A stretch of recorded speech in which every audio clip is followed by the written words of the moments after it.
Assalamualaikum warahmatullahi wabarakatuh. Perkenalkan, saya Maya Anggraini, NPM 227555142. Di sini saya akan menjelaskan materi tentang laporan arus kas untuk memenuhi tugas dari mata kuliah Akuntansi Keuangan Menengah 1 yang diampu oleh dosen saya, yaitu Pak Rusmianto.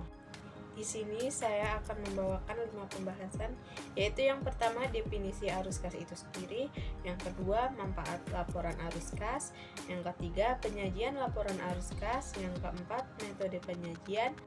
Baik, yang pertama yaitu kita akan menjelaskan tentang definisi laporan arus kas. Apa sih laporan arus kas itu? Jadi, laporan arus kas adalah jenis laporan keuangan yang menyajikan tentang informasi penerimaan kas atau cash inflow dan pengeluaran kas atau cash outflow dalam sebuah perusahaan. Menurut PSAK 02, kas yang dimaksud dalam laporan arus kas sebenarnya adalah kas dan setara kas, yaitu investasi yang sifatnya liquid, berjangka pendek, dan yang dengan cepat dijadikan kas dalam jumlah tertentu tanpa menghadapi risiko perubahan nilai yang signifikan, yang terdiri dari cek giro, deposito, dan surat berharga lainnya. Lanjut untuk pembahasan yang kedua, yaitu manfaat laporan arus kas. Laporan arus kas sendiri ini mempunyai manfaat.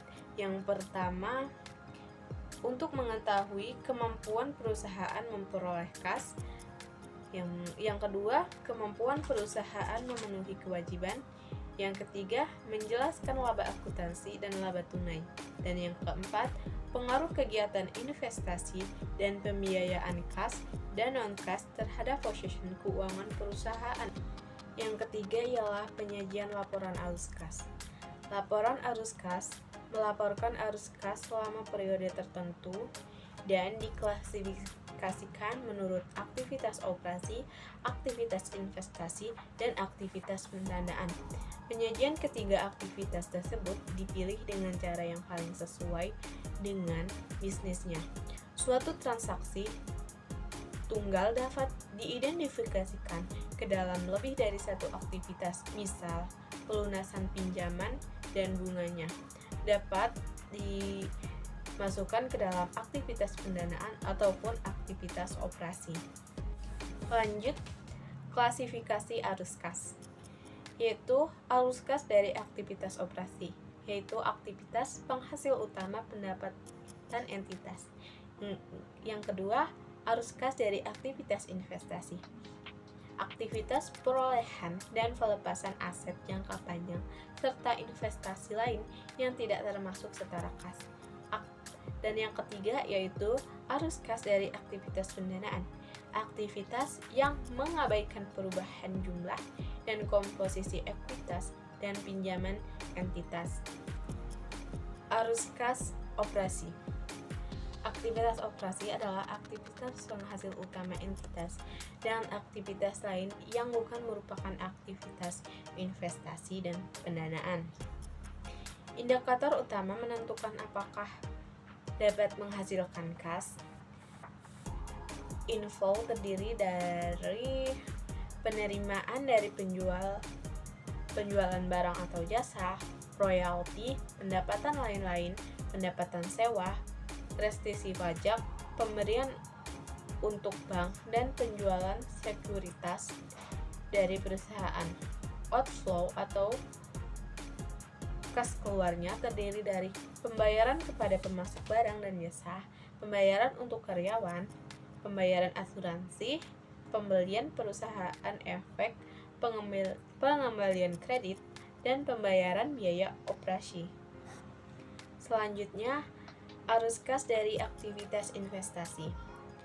Aktivitas investasi adalah perolehan dan pelepasan aset jangka panjang serta investasi lain yang tidak termasuk setara kas.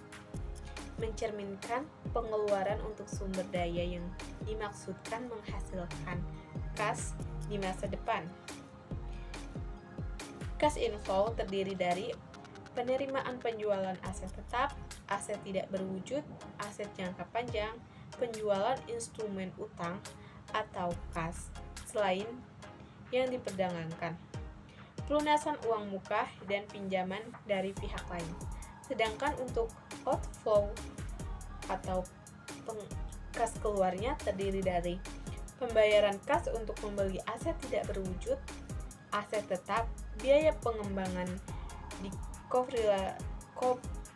kopiralisasi, membeli instrumen utang atau ekuitas atau ventura atau selain untuk diperdagangkan.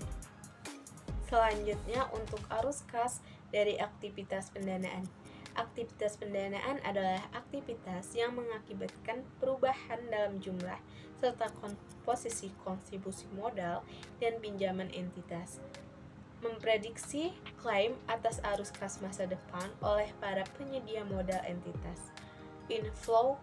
Kas inflow atau kas masuknya terdiri dari penerimaan kas dari penerbitan saham, penerbitan obligasi, wesel, pinjaman jangka pendek, jangka panjang, dan hipotek.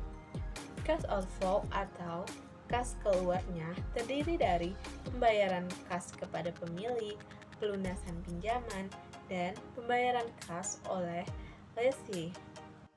Yang selanjutnya ialah metode penyusunan arus kas, yaitu ada dua, metode langsung dan metode tidak langsung. Direct method didasarkan pada komponen-komponen utama dari penerimaan kas operasi dan pembayaran kas operasi. Sedangkan indirect method ialah dimulai dengan laba atau rugi berjalan, menyesuaikan dengan transaksi non-kas, akrual, dan penangguhan dari unsur penghasilan atau beban yang terkait aktivitas dan pendanaan. Sekian dari saya, materi tentang laporan arus kas. Bila ada kurangnya, saya mohon maaf, dan kepada Allah saya mohon ampun.